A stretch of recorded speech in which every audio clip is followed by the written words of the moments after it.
இந்த X angle கண்டுபிடிக்கணும். இதில் பார்த்தீங்கன்னா யூஸ்வலாக நம்ம என்ன பண்ணுவோம், ட்ரையாங்கிள்குள்ளே 180 டிகிரி இருக்குன்னு சொல்லிட்டு 180லேருந்து 45ஐயும் 37ஐயும் சப்ராக்ட் பண்ணிவிட்டு அப்புறம் அகேன் 180லேருந்து இங்கே என்ன ஆன்சர் கண்டுபிடிச்சோமோ அதை சப்ராக்ட் பண்ணி எக்ஸ் கண்டுபிடிப்போம். அது ஒன் ஆஃப் த மெத்தட்.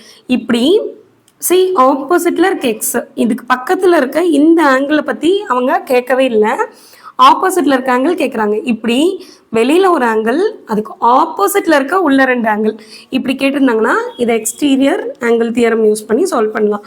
அது என்ன எக்ஸ்டீரியர் ஆங்கிள் தியரம் அப்படின்னா, இந்த வெளியில் இருக்குல்ல எக்ஸ், அந்த எக்ஸ் வந்து அதுக்கு பக்கத்தில் இல்லாதது இல்லாமல் இதுக்கு ஆப்போசிட்டில் இருக்க 2 இன்டீரியர் ஆங்கிள்ஸை ஆட் பண்ணால் வெளியில் இருக்கிற எக்ஸ்டீரியர் ஆங்கிள் கிடைக்கும்.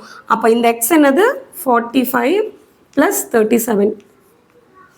வெளியில் இருக்க இந்த ஆங்கிள் பக்கத்தில் இருக்க ஆங்கிள் இல்லாமல் ஆப்போசிட்டில் இருக்கிற இன்டீரியர் ஆங்கிள்ஸை ஆட் பண்ணோம்னா வெளியில் இருக்க இந்த ஆங்கிள் கிடைக்கும். விச் மீன்ஸ் இதுக்கு பக்கத்தில் இருக்க இந்த ஆங்கிளை நம்ம எடுத்துக்க கூடாது, இருந்தாலுமே ஆட் பண்ணிடக்கூடாது. ஓகே.